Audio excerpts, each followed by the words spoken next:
welcome to New Orleans Sunday. You guys are great. Thank you very much. Okay, let me get back in here. Here we go. All right, I just thought I'd start off with a few remarks about Thanksgiving. And as soon as I find them, there we go. My family told me to stop telling Thanksgiving jokes. Click? Yes. But I told them I couldn't quit cold turkey. You actually like that one, huh? Okay. So what happened when the turkey got into a fight? The turkey got into a fight. He said something like, "You beat the stuffings out of me." Oh, that wasn't as funny. Okay. What's the most musical part of a turkey? Pete. Drumsticks, yes. Okay, thank you.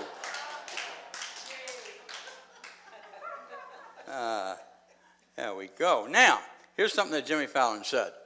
He said, a new survey found that 80% of men claim they help cook Thanksgiving dinner. And he said, when you hear, they consider saying, "That smells good," to be helping. That's getting kind of personal. I'm a bomb back. Thanksgiving dinners take 18 hours to prepare. They are consumed in 12 minutes. Half times also take 12 minutes. That's no coincidence. Okay, now we'll get serious, maybe. All right. So today's title is Pressed Down, Shaken Together, and Running Over. Now, you've probably heard that before, and usually it is tied to a message of giving. Usually. That's not going to happen today, because I think it has been misused many times, because when you look at the total context of this particular scripture, what happens is you begin to see what Jesus was really talking about. He wasn't talking about making a donation. He wasn't talking about giving money. He was talking about how to live one's life. And so what he said in the real meaning, next slide there, is be merciful. Judge not, and you will not be judged. Condemn not, and you will not be condemned. Forgive, and you will be forgiven. Give, and it will be given to you. Then he said that you will receive. Let me get it right here. Where'd it go? It's here somewhere. I'm sorry. I should know it by heart, but I don't. There we go. Give, and will not be given to you, and it will be given to you. A good measure, pressed down, shaken together, and running over, will be poured into your lap. For the measure you use, it will be measured to you. See, if you look at the context of that, the meaning, he wasn't talking about money. He was talking about how to live one's life in gratitude, how to live one's life in such a way that you're expressing the Christ, that you are that divine expression, what Jesus is and what you and I are. And so as we start to understand that and look at that, what comes up is, how big is your universe? Are you grateful for your universe? And my guess is yes. I mean, how are you not grateful when you look up at the stars, especially out here in the Midwest, and you can see thousands of stars, the beauty of the evening when it's not snowing? So anyway, but the real question is, do you believe that you live in a benevolent universe? A benevolent universe. A universe that will take care of you no matter what's going on. A universe will carry you through life's, not tragedies, but life's challenges and life's tragedies. Things that will, that possibility that there is this benevolent universe that's taking care of me. And I'm not just saying Richard, I'm talking about me as I say it to you. Think about me. Do you see it as a universe that's perpetual? Or do you have some things that might just be blocking it? And so here are some things that block our abundance, okay? We'll go to the next slide here, I think. Keep going. Next one. Thank you. Next one, please. All right. Here's some things that would block our abundance. One is worries and anxieties. You know, Jesus said, don't worry. Look at the birds. They're not worried. They just do their thing. And the same thing is true for us. Stop the worrying. It doesn't do any good. It gets in the way. It blocks our gratitude because we're so busy worrying about something involved in what might happen. And Mark Twain said 80% of what we worry about never comes true. But we still are captured by it if we're not careful. And so worry and anxiety. And anxiety, you know, worry moves into anxiety, which moves into depression if we're not careful. And all of us have our moments of depression. But do we stay in it or do we release it knowing that we live in this benevolent and abundant universe? And so let go of worries, let go of anxiety. It only gets in the way of your good. And then resistance to what is. Now think about that. Do you resist what is in your life? Or do you accept it as a challenge, an opportunity to go through and move through it so that you grow not only mentally and emotionally, but you grow spiritually? That when we have an issue that comes up in our lives, and we all do, issues like divorce, issues like health, issues about relationships with children, relationships with parents, all of those kind of things are issues that come up. How do we manage that, and how do we look at it? Is this an opportunity for me to grow? Is this an opportunity for the relationship that maybe be damaged in a moment to be healed and grow? That's looking at the world in a different perspective. And then the other is unforgiveness, if that is up there yet. Okay, let's keep going. Thank you. Next one. All right, unforgiveness. So, what is unforgiveness? Well, unforgiveness is all kinds like resistance. Unforgiveness says, I really want to hold on to this victimhood that I'm experiencing. I mean, it's really important to me. And you've got to understand that. And when you understand that, I'm going to feel really good. But I don't, because I still want to be the victim. I don't want to give that up. I want to step into it. I want to embrace it. And I want to really enjoy the drama in my life.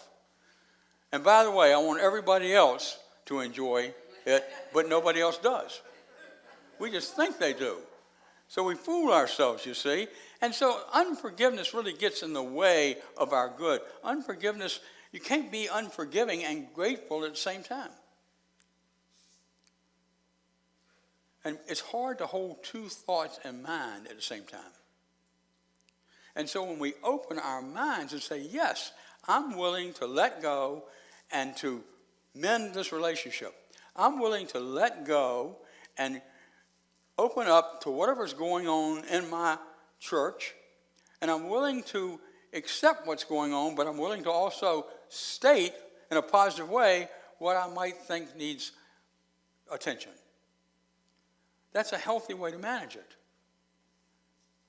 Instead of getting mad and walking out, instead of getting upset and mad and taking it out on somebody, either at home or in the church. And what I really love about this church is I don't see that. I'm not preaching to the choir right now, okay? I'm saying to you that you live together and work together, and I've watched some of the relationships that take place, and they are working the relationship in a positive and loving way and respecting each other as they do it. When you work with any board, you see that happening on the board. And what can happen is it can get out of hand if one person decides, I'm not going to participate this way. I'm going to be a pain in the neck. And so, anyway, that's not what you have here. I so admire this board, and I admire all of you, because you're all participating and supporting that kind of way of thinking and being. So this idea that we can step into this unforgiveness, that we can step out of unforgiveness, and that's grace at work. Because when I step out of it, then I see the person in the Christ light.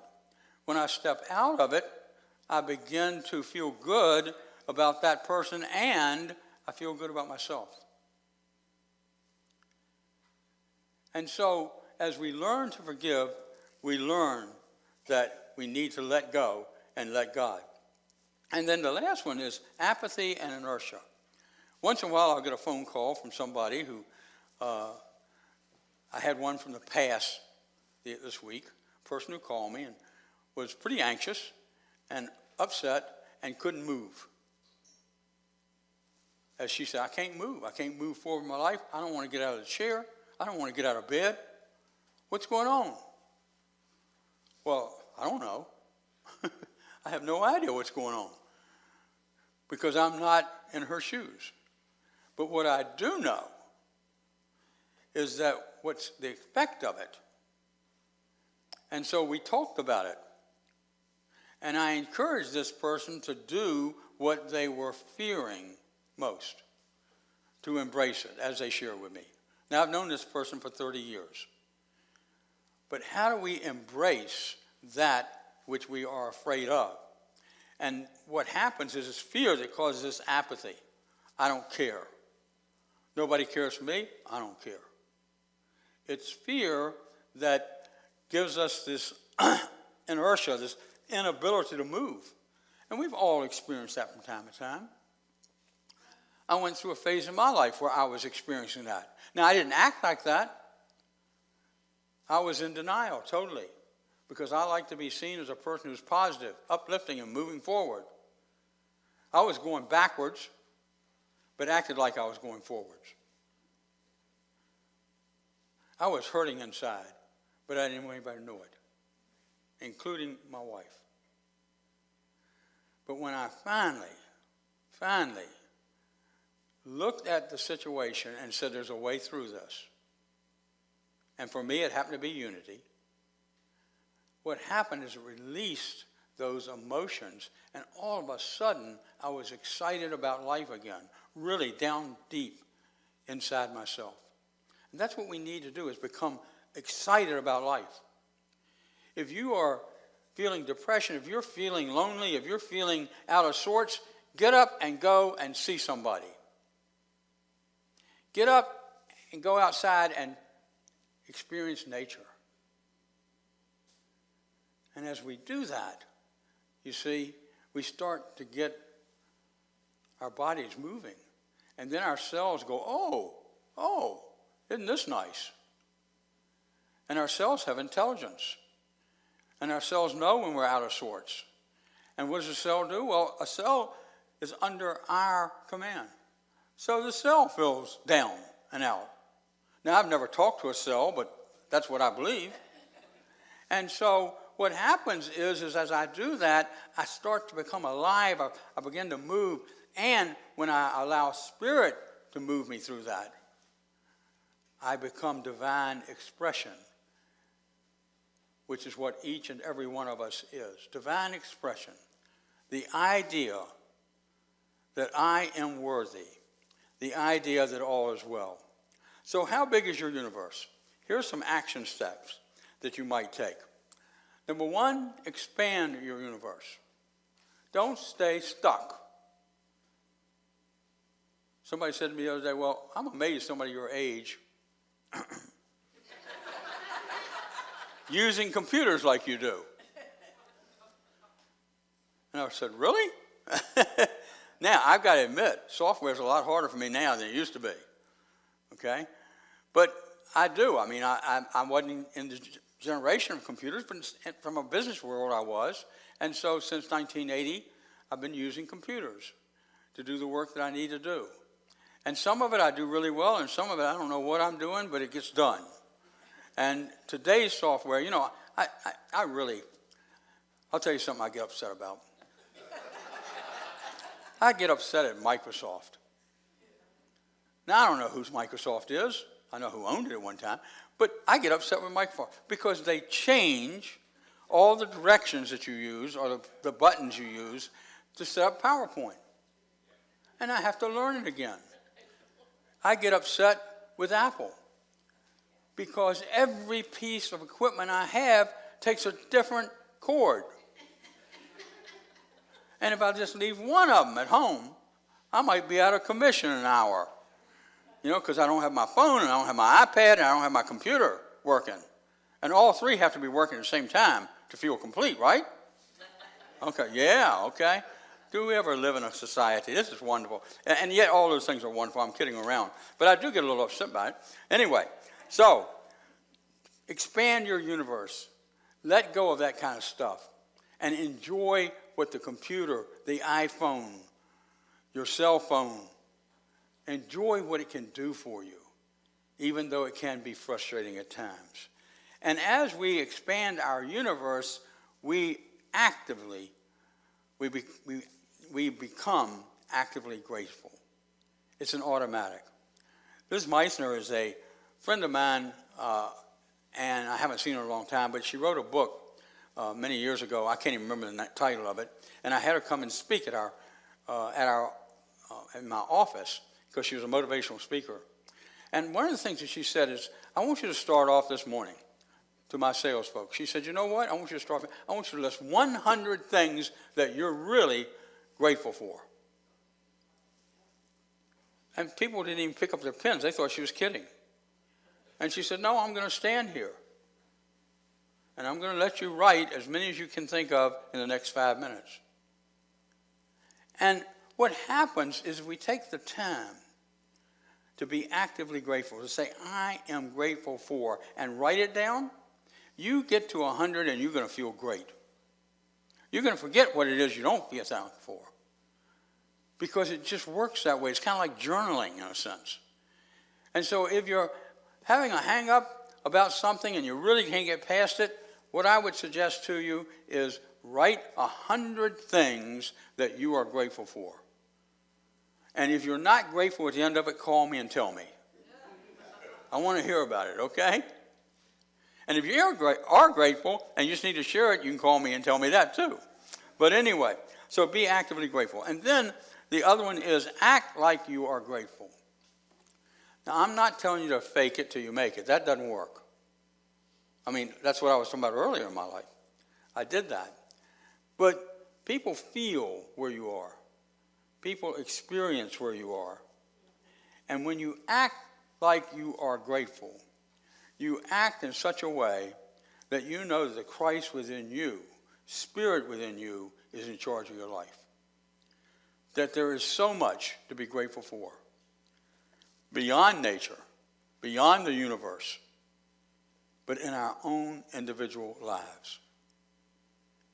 Because the source that you are comes through you and magnifies that gratefulness.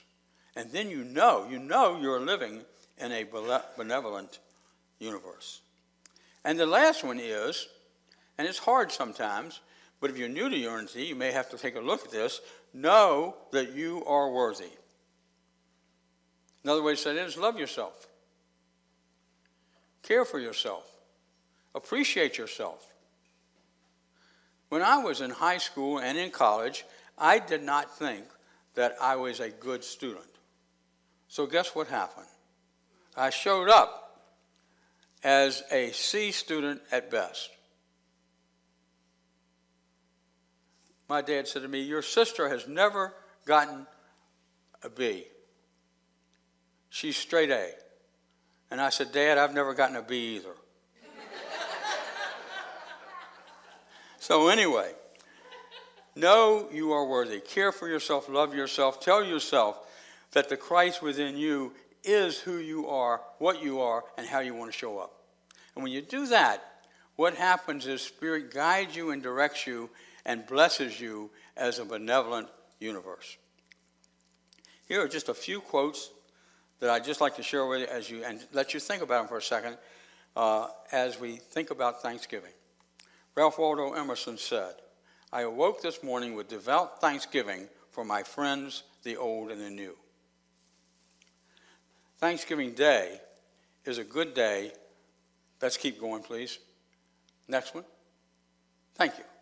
Thanksgiving Day is a good day to recommit our energies to giving thanks and just giving. Amy Grant. As we express our gratitude, we must never forget that the highest appreciation is not to utter words, but to live by them.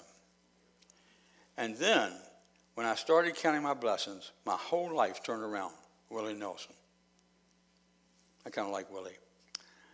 So let me just share a story with you. A Thanksgiving story. It was Thanksgiving Eve. And Marianne Robb had been a woman who had lived her life of giving. But what she did is she gave to the poor. She supported the poor. She had them come into our house and stay with us, her.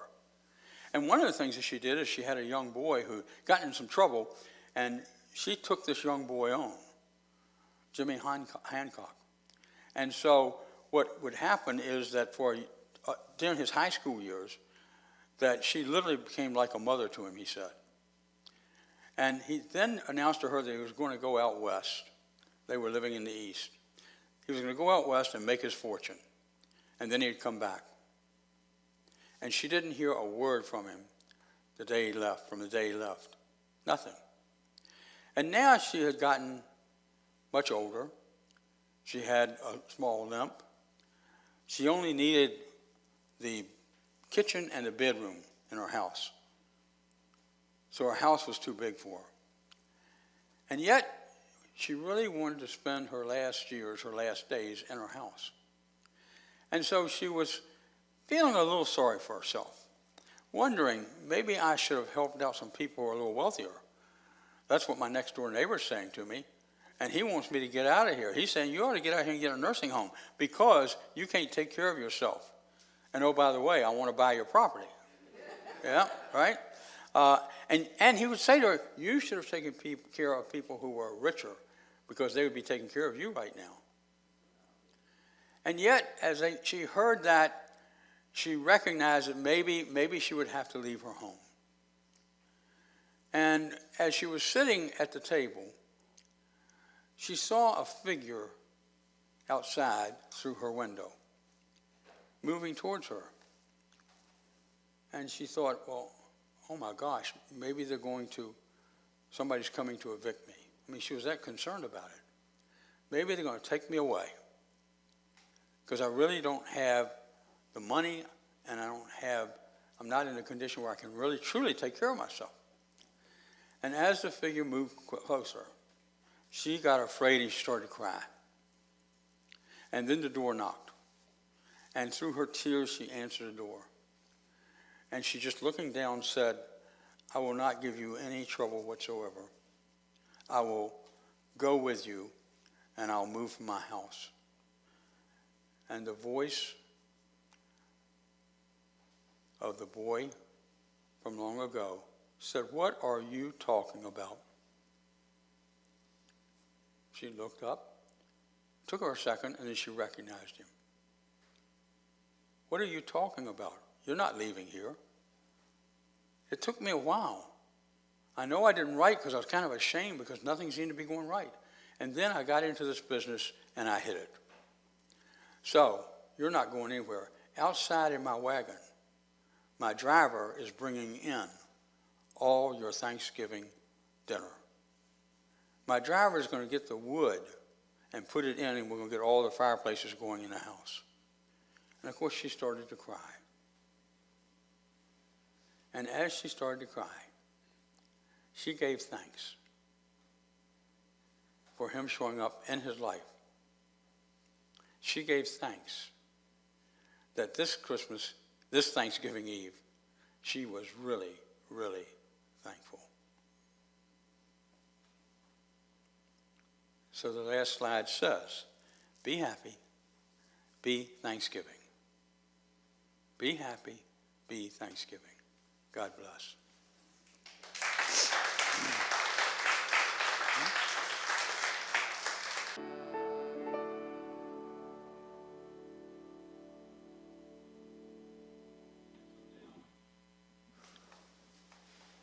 this time and this space,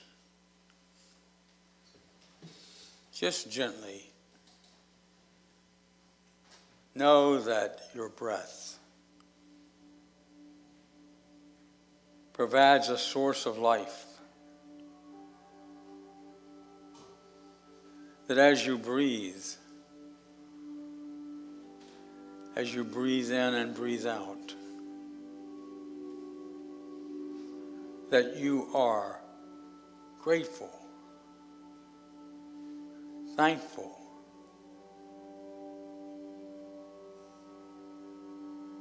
knowing that you can expect your good to bless you each and every day.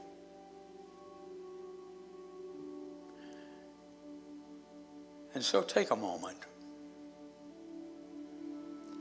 to relax your body and to say to yourself, I live in a benevolent universe. I live in a benevolent universe. I live in a benevolent universe. Now feel your heart space expanding. Feel your body being filled with the energy, lifting you up, providing for you a deeper understanding of what you are thankful for.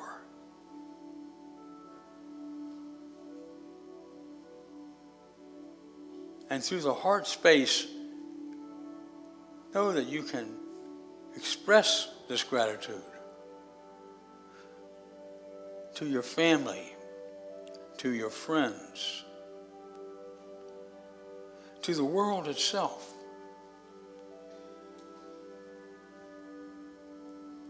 I am grateful. God is blessing me, and I am receiving those blessings in this very moment.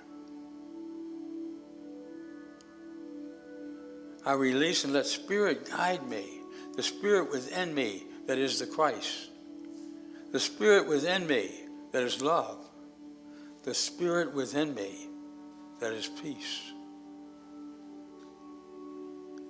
So feeling that love and that peace, let's go gently into the silence.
Now take a nice breath. Feel your gratitude. And as we come out of this time together, we do so with Pete leading us in his version of the Lord's Prayer. And so it is.